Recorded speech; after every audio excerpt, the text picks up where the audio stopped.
Hello friends and welcome. Friends, in today's video we are going to discuss John Dryden as a critic, and in particular essay of dramatic poesy. Every age has a kind of universal genius, wrote Dryden in Essay of Dramatic Poesy. And indeed, Dryden was the universal genius of the Restoration Age in England.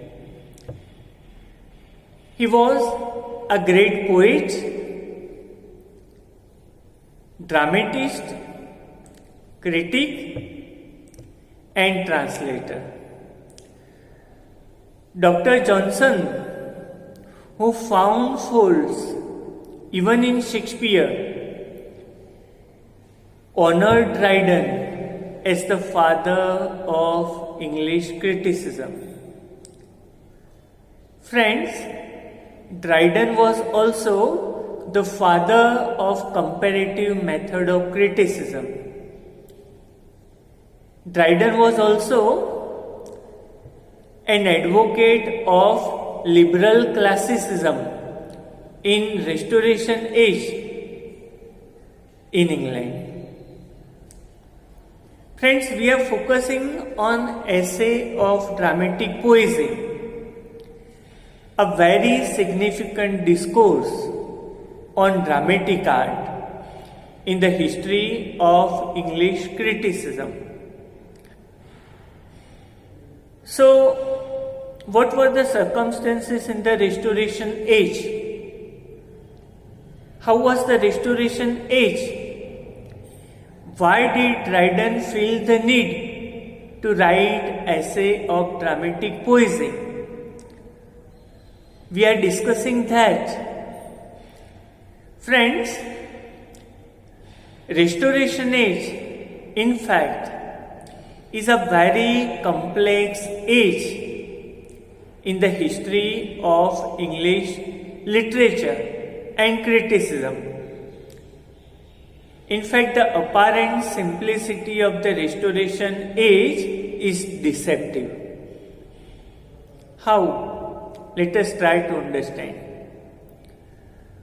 On the one hand, the ancient masters of Greece and Rome and Aristotle's Poetics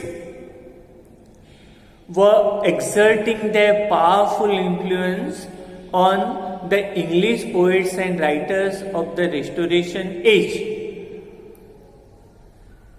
So, on the one hand, the classicism was very prevalent in the Restoration Age.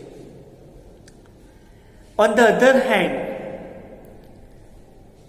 the 17th century French dramatists like Corneille, Racine, and Molière were exerting their powerful influence on the English dramatists of the Restoration Age.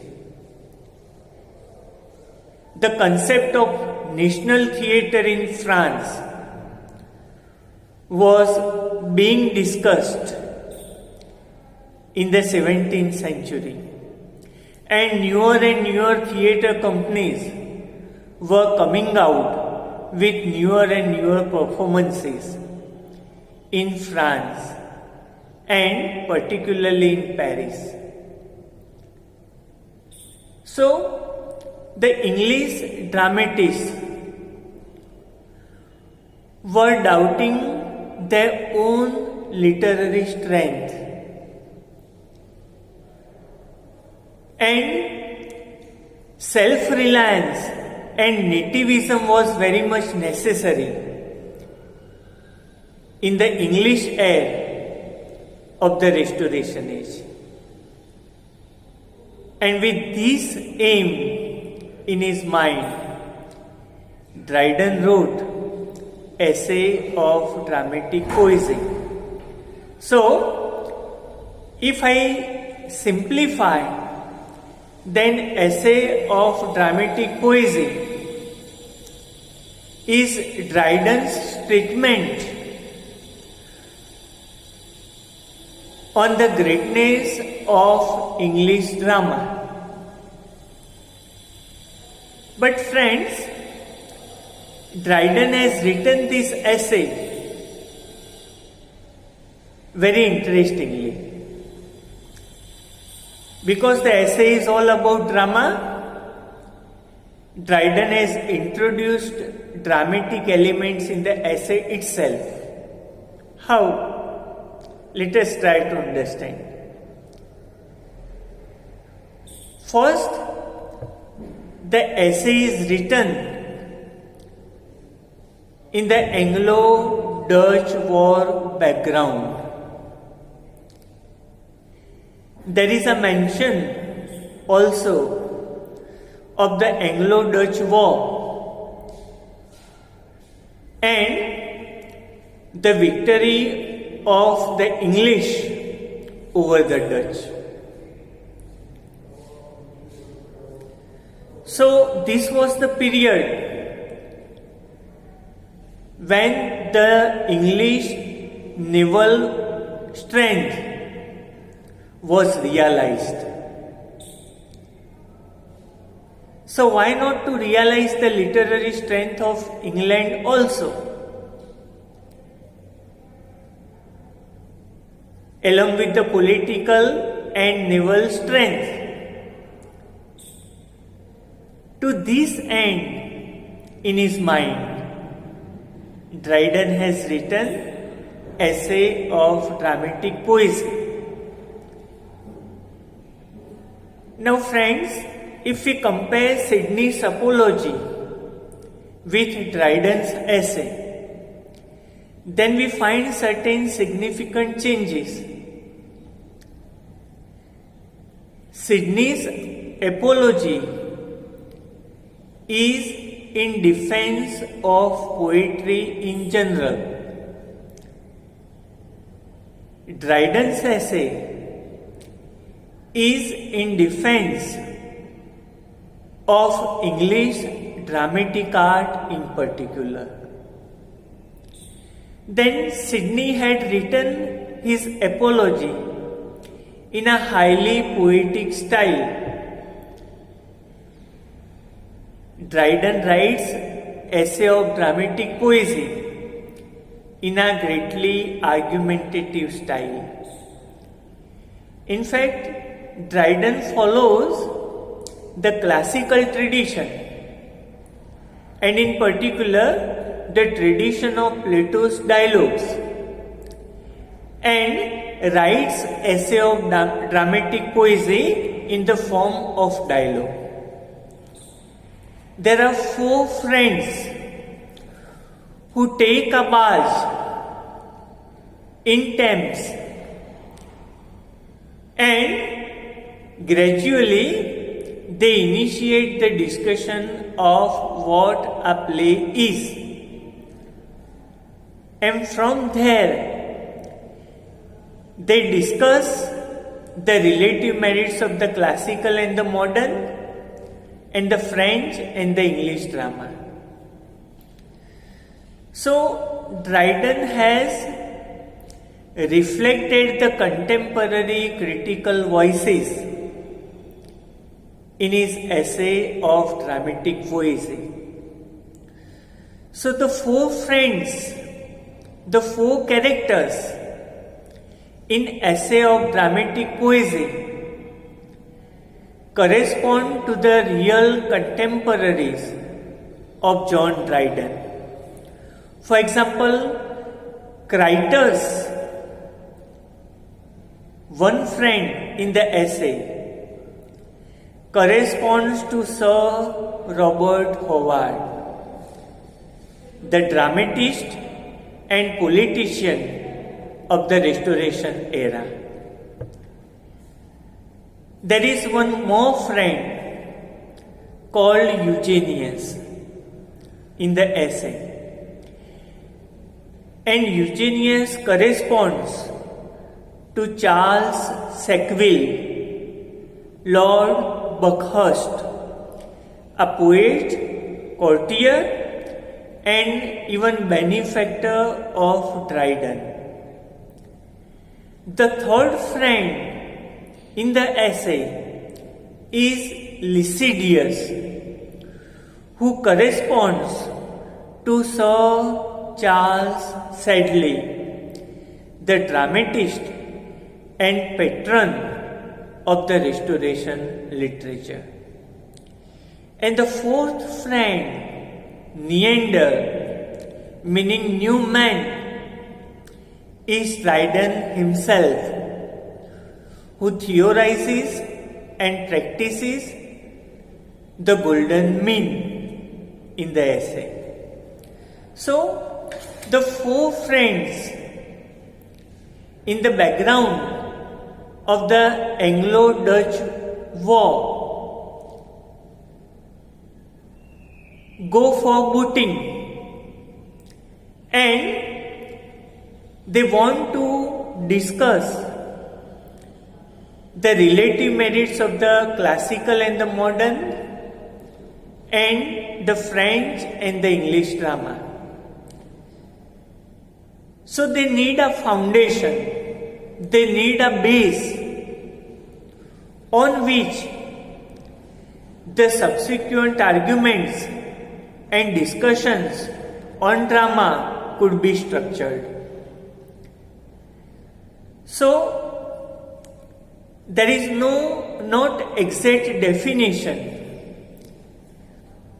but a fairly clear picture of what a play ought to be, or how a play ought to be. So, a play is described rather than defined in the essay of dramatic poesy, and the description of a play is like this. A play ought to be a just and lively image of human nature, representing its passions and humors, and the changes of fortune to which it is subject, for the delight and instruction of the mankind. So this is a description of what a play ought to be. And the description covers the nature and functions of what a play ought to be. So a play ought to be a just and lively image of human nature. So play is a just means truthful, convincing, appropriate, acceptable, and lively. Lively is concerned with the language that the dramatist uses. Symbols, imagery, right? Diction, rhyme. Just and lively. A play ought to be a just and lively image. Image of what? Image of human nature. Right? And how must a play be? Representing its passions and humors. So a play must represent passions and humors. Humors here means the mental condition of the main characters. For example, Macbeth's condition, Lady Macbeth's somnambulism, Hamlet's to be or not to be, right? So, passions and humors, a play ought to present that. And then, changes of fortune to which it is subject. So there are changes of fortune and the changes of fortune are connected with the life of the protagonist. Right? If a play is a tragedy, then the hero will come from a good condition to a bad condition, and ultimately the hero will die if it is generally an English play. And if a play is a comedy, then it will begin with a very minor problem and it will end with the engagement or the marriage of the main characters, changes of fortune. And changes are concerned with the nature of a play, whether it is a tragedy or a comedy. And last part of the description, that is connected with the functions of a play. Why a play? What is the need of a play? Then, for the delight and instruction of the mankind. Right? So why a play? For the delight, because the play gives aesthetic pleasure. And instruction, the play serves some moral to the audience. So for the delight and instruction of the mankind. Right? So after a few objections, the description of what a play is established among the four friends, and on the basis of the description of what a play ought to be,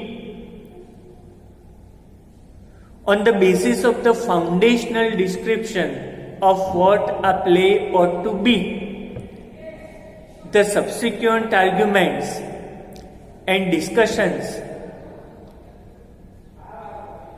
in the essay follows. So one significant debate is the debate about the relative merits of the ancients and the moderns. So the first debate is this: who are greater, the ancients or the moderns? So in the essay, Crates stands for the ancients, for the ancient masters of Greece and Rome, and he defends the ancients quite systematically in his arguments. So what are the arguments of Crates? Let us try to consider the main arguments of Crates. So Crates argues that the moderns rely on the foundations and the models laid by the ancients. So the ancients have invented or developed everything. The ancients have developed the dramatic art. The ancients have developed the literary genres like tragedy, comedy, lyric, and so on and so forth. And the modern writers just be dependent on the form and style that the ancient masters have pioneered. Right? So indirectly, Crates here wants to argue that the moderns lack originality. Then Crates argues that the ancients were wise observers of the nature, which is ill represented in the modern plays. So the ancients were the masters of representing human nature, whereas the human nature is very badly presented in the modern plays, maybe particularly in the Restoration comedy, where love is more of a fashion than passion, right? Then Critus argues how systematic and polished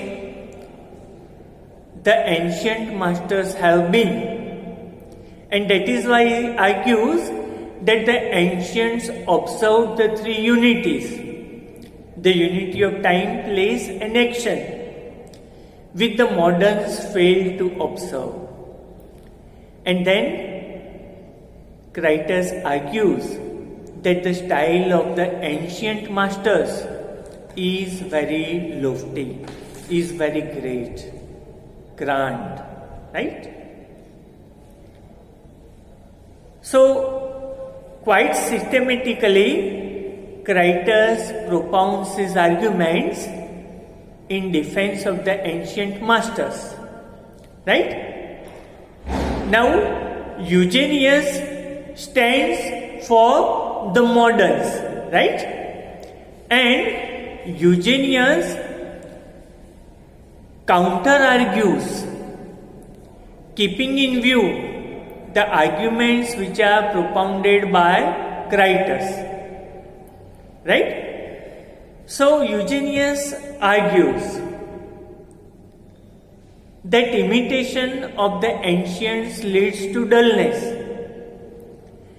and the new poets have shed new light on arts and sciences. So who wants to imitate the ancients? Eugenius wants to argue. In fact, the new poets have shed new lights on human arts and sciences. So new knowledge has dawned upon the mankind, and there is no need at all to be dependent on the ancient masters. Then Eugenius argues that there are hackneyed plots, unsystematic plots in the works of the ancient masters, and the unities are not always observed in the ancient works. Right? Then Eugenius again argues and launches his attack on the ancients. Eugenius argues that savage, immoral deeds are staged in the ancient tradition, and the style of the ancient masters is often poor. So the ancient masters is not so much polished or not always polished in terms of representation and in terms of style also, right? And Eugenius argues that the tragedies of Shakespeare and Fletcher are far better than the works of the ancient masters. So here we get one debate: ancient versus the moderns, right? And now comes the second debate: the French versus the English, right? Now Lycidius stands for the French drama, and we need to understand the historical background of the Restoration age. Charles II, the king, had himself developed the French taste, and the plays of the French dramatists like Corneille and Racine were leading the English dramatists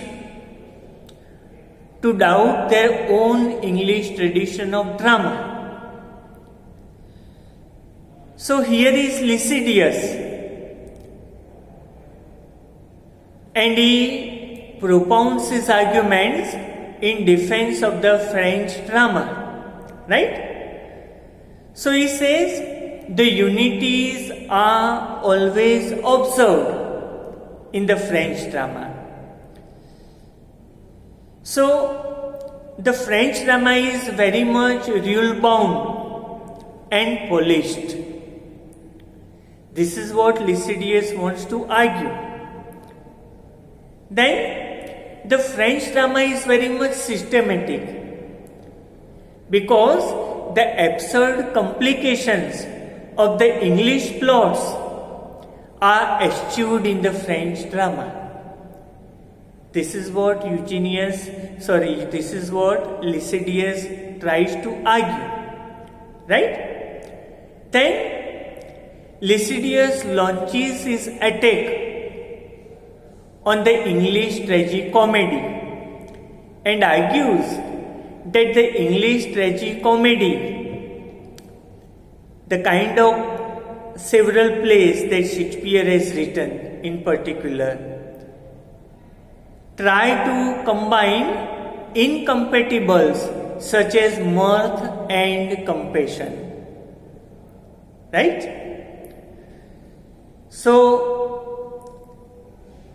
here Lycidius staunchly advocates the Aristotelian compartmentalization of tragedy and comedy and launches his attack on the tradition of the English tragicomedy.